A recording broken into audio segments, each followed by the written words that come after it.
मैंने last video में आपको सिंक्रोनाइजेशन के बारे में बताया था, सिंक्रोनाइज्ड कीवर्ड को एक्सप्लेन किया था, that how you can use synchronisation, what are the types of synchronisation. Okay, so I had explain that how you can make your code thread safe. So volatile keyword का काम क्या है? जब synchronisation से मैं code को thread safe कर सकता हूँ, then what is the need of volatile keyword. तो अगर आपने वीडियो देखा होगा तब आपको पता है कि सिंक्रोनाइजेशन जब आप यूज क्यों करते हो, मैंने एक्सप्लेन किया था. तो आपको पता होगा कि thread interference and the memory consistency problem को रिजोल्व करता है, राइट. सो जो सिंक्रोनाइजेशन होता है उसको हम लोग इम्प्लीमेंट करते हैं किसी मेथड के ऊपर में, किसी क्लास लेवल लॉकिंग के लिए या फिर किसी ब्लॉक ऑफ कोड के लिए. बट किसी वेरिएबल के लिए हम लोग सिंक्रोनाइजेशन इम्प्लीमेंट नहीं कर सकते हैं. आप एक सिचुएशन को कंसिडर कीजिए कि जहाँ पे मुझे केवल विजिबिलिटी की ज़रूरत है. मतलब कि अगर कोई थ्रेड किसी एक वेरिएबल को अपडेट कर रहा है और दूसरे थ्रेड को at the same time value मिलना चाहिए. So at that time only visibility is needed. So that is achieved by the volatile keyword. ठीक है. सो आज हम लोग वोलाटाइल कीवर्ड के बारे में डिटेल से समझेंगे. I will explain with the programming that how you can use the volatile keyword in your program. ठीक है. So hello friends, welcome to my new learning video. Today we are going to learn volatile keyword. So volatile keyword is used basically to make our code thread safe like synchronized. जब मैं अगर बोल रहा हूँ कि like synchronized we can make our code thread safe, so आपको समझना चाहिए कि जब भी मैं अगर volatile की बात करूँ तो आप हमेशा एक बात को एकदम याद कर लो, अच्छी तरीके से मन में बैठा लो कि मैं एक वेरिएबल की बात कर रहा हूँ. ठीक है. क्योंकि वोलाटाइल कीवर्ड किसी मेथड के ऊपर में, किसी ब्लॉक ऑफ कोड के ऊपर में या क्लास के ऊपर में नहीं लगता. Volatile keyword is always used for a variable. ठीक है. सो अगर मान लीजिए कि मैं आपको एक एग्जांपल से समझाता हूँ कि मैं वेरिएबल पे क्यों फोकस कर रहा हूँ. जैसे आप बस सर्विसेज, मान लो कि कोई एक बस है. ठीक है. आप दो जगह से उसकी टिकट की बुकिंग कर रहे हो. तो अगर जो बस कंडक्टर होता है, मान लो कि लोकेशन ए लोकेशन बी, मैं एग्जांपल लेता हूँ दिल्ली और नोएडा की. ठीक है. तो अगर दिल्ली में बस कंडक्टर बैठा टिकट बुक कर रहा है और नोएडा में भी बैठा टिकट बुक कर रहा है बस कंडक्टर. ठीक है. तो दो बस कंडक्टर हो गए. अब बस तो एक ही है, दिल्ली से खुलेगी नोएडा होते जाएगी या नोएडा से खुलेगी दिल्ली होते जाएगी. ठीक है. तो बस तो एक ही है. तो अब क्या होगा कि सीट, मान लीजिए कि मैं सीट नंबर 10 की बात कर रहा हूँ फॉर एग्जांपल.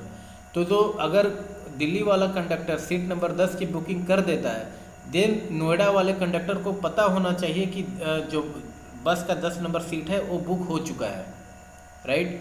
क्योंकि अगर मान लीजिए कि सेम टाइम पे, अगर मान लीजिए एग्जैक्ट सेम टाइम पे दिल्ली वाला कंडक्टर और नोएडा वाला कंडक्टर के पास कोई पैसेंजर जाता है and asking to book a seat और दोनों 10 नंबर बुक कर देते हैं, तो कैसे होगा, right. So for this problem volatile keyword is used to solve that problem. ठीक है. So volatile keyword आप यूज करोगे तो क्या होगा कि जैसे ही आपने टिकट बुक किया, at the same time other conductor will get to know that seat has been booked. ठीक है. तो volatile keyword का काम क्या होता है कि एक वेरिएबल के ऊपर में हो. यहाँ पे आप इसको समझ लो कि टिकट वेरिएबल. तो अब मैं एक एग्जांपल आपको समझाऊंगा नंबर और काउंटर वेरिएबल से भी. ठीक है. मैं आपको एग्जांपल बताऊंगा कि अगर आप सिंगलटन क्लास बनाते हो with double locking, then volatile keyword आप कैसे यूज करोगे.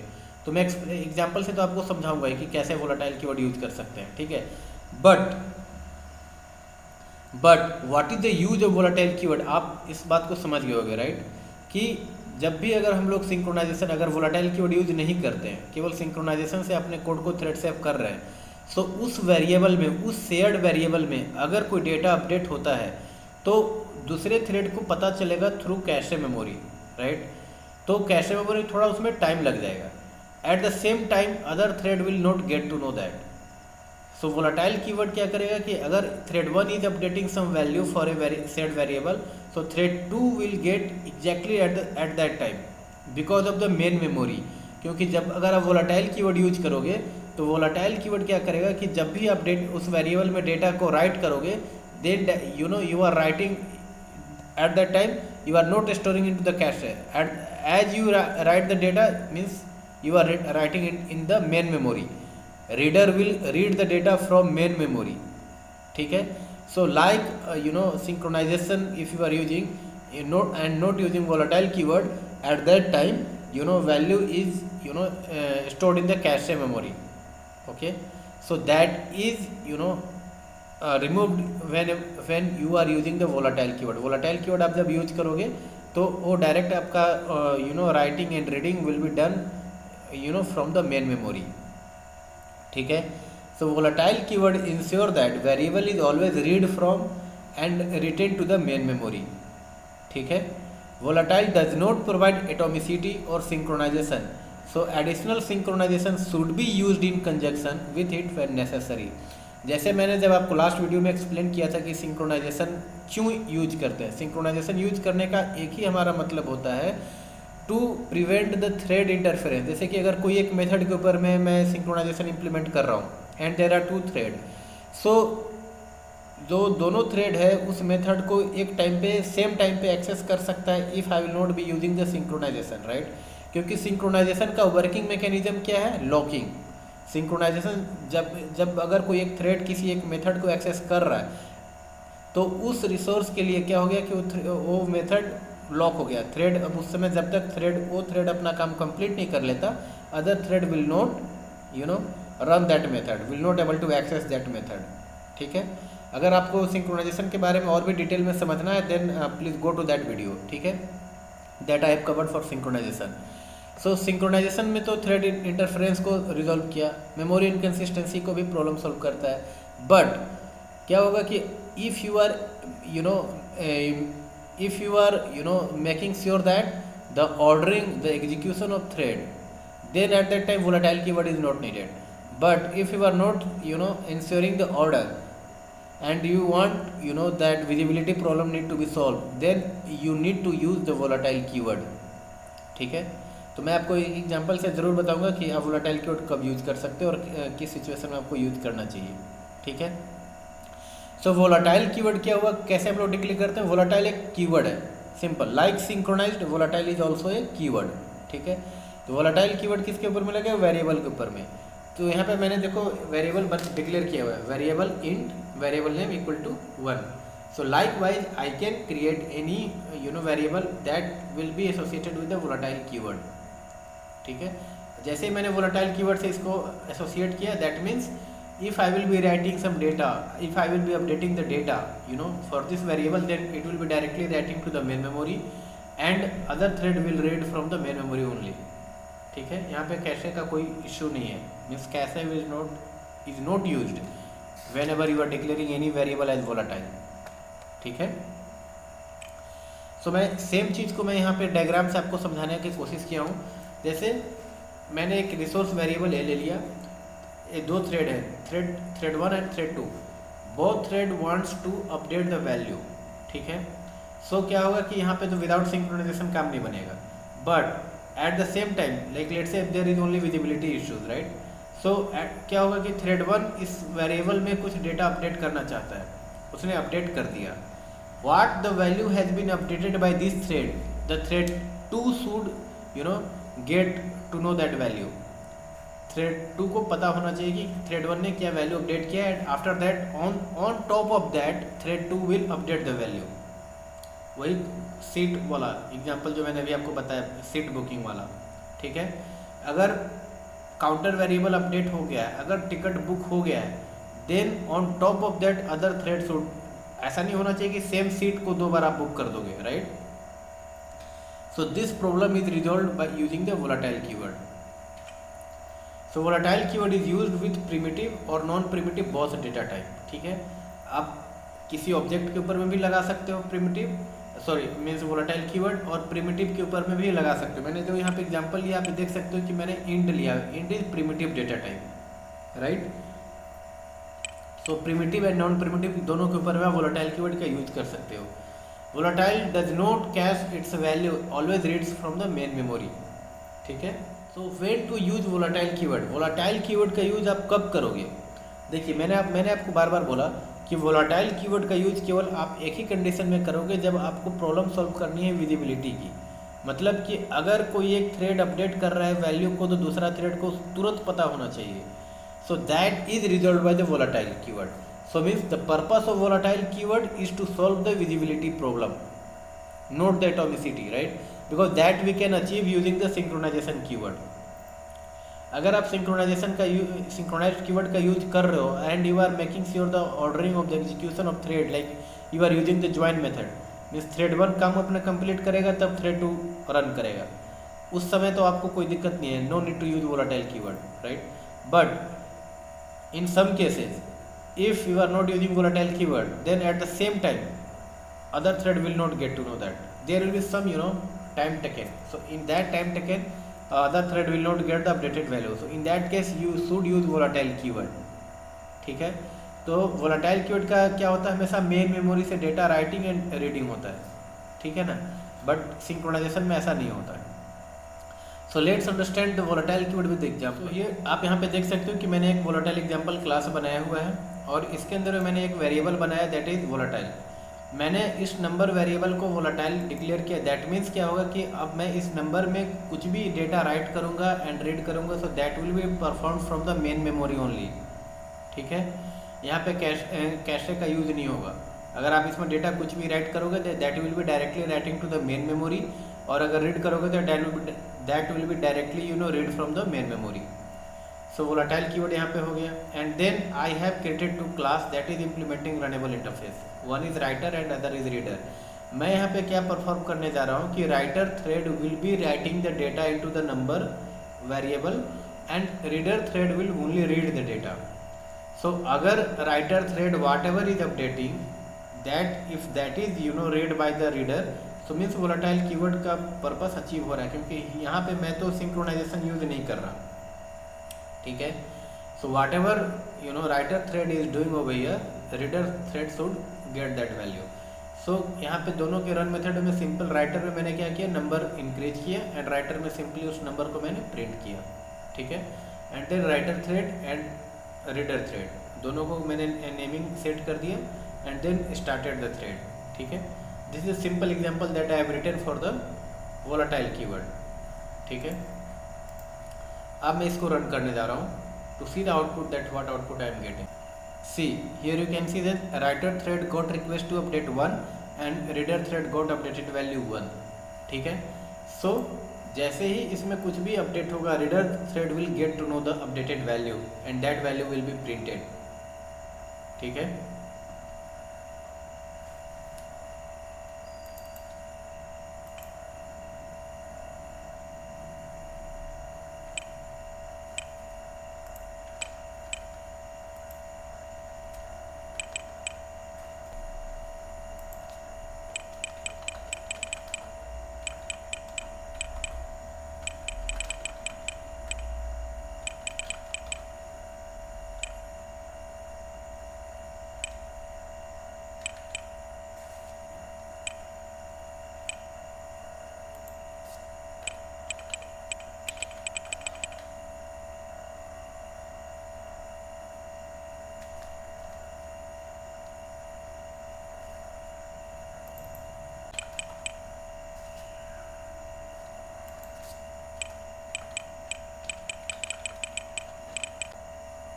अब यहाँ पे आप देख रहे हो कि मैंने एक और ऑब्जेक्ट क्रिएट किया for the writer thread and thread for that resource W3 and then set the name of thread 3, ठीक है, and then started the thread. In this case I should use the synchronized, okay, so that whatever I am doing, because thread 1 means thread 1 and thread 3 can come at the same time.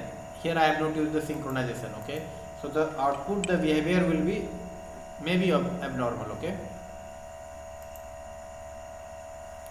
See, writer thread got request to update 1, thread 3 got request to update 2 and reader is getting update 1, right. So this is the abnormal behavior.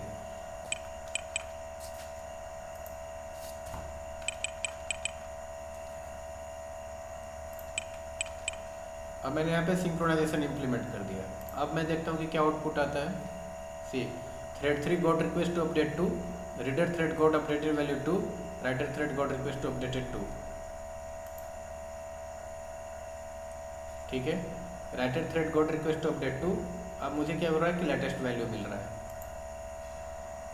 ठीक है, मैंने यहाँ पे एक और example बनाया है, that is for the singleton class. अगर मैं कोई सिंगलटन क्लास क्रिएट कर रहा हूँ, तो अगर मैं इसको थ्रेड सेफ बनाना चाहता हूँ, अगर मैं चाहता हूँ कि मेरा जो सिंगलटन क्लास हो थ्रेड सेफ हो, तो मुझे उस समय डबल लॉकिंग कंसेप्ट यूज़ करना चाहिए for the creating singleton class. मैंने सिंगलटन क्लास के बारे में पूरे अच्छे से लंबा वीडियो बना करके एक्सप्लेन किया हुआ है कि आप कैसे सिंगलटन क्लास क्रिएट कर सकते हो, किस कंडीशन में सिंगलटन प्रॉपर्टी ब्रेक हो सकती है. So if want to learn that then please go and watch the video of the singleton class that I have created. ठीक है, तो सिंगलटन क्लास में मैंने यहाँ पे क्या किया, एक वेरिएबल बनाया that is a volatile keyword have used for this instance, and inside the get instance method I am simply checking that instance is null or not, then using the synchronized keyword over here, because if the multiple thread is trying to create the variable, then synchronization will be required to add here. So synchronized मैंने कर दिया यहाँ पे, and instance equal to null, then creating, otherwise will be returning the instance. ठीक है, so this way we can create a singleton class. And here you can see that I have created 2 thread and have given the run method. So see what is I have done here, I have created a thread. So this thread is basically the anonymous thread. Okay, and this thread will be also called the anonymous thread, because here I am not creating any class and extending the thread class or implementing the runnable interface, right? I am directly creating the thread and implementing the run method, and inside the run method I am simply trying to get the instance. If the instance is same, then the creation of singleton class is successful. If the instance is different, then it will be not correct for the singleton properties. See, it's the printing the same hash code, so this is correct. Okay, so you can use the volatile keyword for the creating singleton class also. Not only volatile is enough, you have to give the synchronization also. So volatile is not always enough, only in the case if one thread is writing the data and other thread is reading the data. But in the multiple threads, again I have done here the synchronization. Okay, so synchronize the volatile keyword, the task of volatile keyword is only to resolve the visibility problem, not other things. Like the atomicity or the synchronization. Okay, so that is not that cannot be achieved using the volatile keyword. Only volatile keyword is used to resolve the visibility problem by writing the data into main memory and by reading the data from main memory. Now key points. See, मैं आपको एक simple सा बात बता देना चाहता हूँ कि अगर मैं वोलाटाइल का बात करूँगा तो 2 चीज़ें आपके दिमाग में आनी चाहिए, that I am talking about some variable only. क्योंकि वोलाटाइल कीवर्ड का यूज़ किसी मेथड या क्लास के ऊपर में नहीं किया जा सकता, या किसी पीस ऑफ कोड के ऊपर में नहीं किया जा सकता. ठीक है, तो जो वोलाटाइल कीवर्ड का इम्प्लीमेंटेशन होता है that is for the variable only. अगर आप वोलाटाइल कीवर्ड यूज कर रहे हो तो आपका मतलब writing the data into main memory and reading from the main memory. ठीक है, so this is the volatile keyword. So volatile keyword is limited to variables and it is not allowed for methods or the classes. ठीक है, volatile reduces the risk of memory consistency errors, ensuring that the changes made by one thread is visible to another thread. This is the main task of the volatile keyword. ठीक है, volatile is used for primitive और non primitive both data type. ठीक है, दोनों के लिए आप use कर सकते हो. So object reference may have the null value. जो आप अगर किसी नॉन प्रिमिटिव डेटा टाइप के ऊपर में वोलाटाइल कीवर्ड यूज कर रहे हो, then that can be null. ठीक है, if a variable is not shared among the multiple threads then no need to use volatile keyword. अगर आप मल्टीपल थ्रेड्स पे बात नहीं कर रहे हो then no need to use the volatile keyword. ठीक है, use of volatile is little expensive as it writes and reads from the main memory. जैसे कि अगर हम लोग अगर वोलाटाइल यूज नहीं कर रहे हैं, वोलाटाइल कीवर्ड यूज नहीं कर रहे हैं, I am trying to make my code thread safe using the synchronization only, तो उस समय क्या होगा कि जितने भी थ्रेड रन कर रहे हैं they will have their caches and they will be updating the value into that and other threads will get little letter. not exactly at the same time. But in case of volatile, we are directly writing and reading the data into the main memory. ठीक है, तो main memory में थोड़ा सा right करना और read करना little expensive होता है in terms of memory consumption. ठीक है. So what is the difference between volatile and synchronized keyword? See, to understand the difference you need to understand why. ठीक है, अगर आप why समझोगे synchronization, why volatile, तब आपका इसका डिफरेंस क्लियर हो जाएगा. सिंक्रोनाइजेशन का यूज करते हैं to prevent the thread interference और the mutual exclusion, right, and memory inconsistency, right. So for this synchronization is use, but let's say that you do not need to synchronize, okay, but if you need only to resolve the visibility problem, that if thread 1 is writing the data and thread 2 is reading, then in that case the volatile keyword is more than enough to complete your requirement. ठीक है. सो volatile keyword का काम क्या होता है? केवल achieve करना कि विजिबिलिटी प्रॉब्लम को सॉल्व करना. ठीक है, इसके अलावा इसका और कोई काम नहीं है. volatile keyword का मैकेनिज्म लॉकिंग पे नहीं होता है. मतलब अगर आप उस वेरिएबल में कोई डेटा राइट कर रहे हो, रीड कर रहे हो, उस समय लॉकिंग कंसेप्ट यूज नहीं होता. बट सिंक्रोनाइजेशन यूज करोगे तो लॉकिंग कंसेप्ट यूज होता है. ठीक है. वोलाटाइल कीवर्ड में क्या होता है कि डेटा हम लोग मेन मेमोरी से रीड करते हैं या राइट करते हैं. ठीक है. बट सिंक्रोनाइजेशन में मेन मेमोरी का कोई कंसेप्ट नहीं है. ठीक है, वहाँ पे रजिस्टर मेमोरी, कैशे मेमोरी का यूज किया जाता है. ठीक है. So this is the difference between volatile keyword and the synchronized keyword. Now the interview questions. What are the questions asked for the volatile keyword? There are very limited questions for the volatile keyword. Like they will ask, do you know volatile keyword? When volatile keyword is used? Why volatile keyword is used? Volatile keyword को हम लोग क्या method और class के ऊपर में use कर सकते हैं क्या? So such kind of questions can be asked for the volatile keyword. ठीक है. If you have reached to this point, then please subscribe my channel and share to your friends this video, share to your friends so that they can also learn. And if you have any questions regarding the volatile keyword, regarding the synchronization, then please comment in comment box.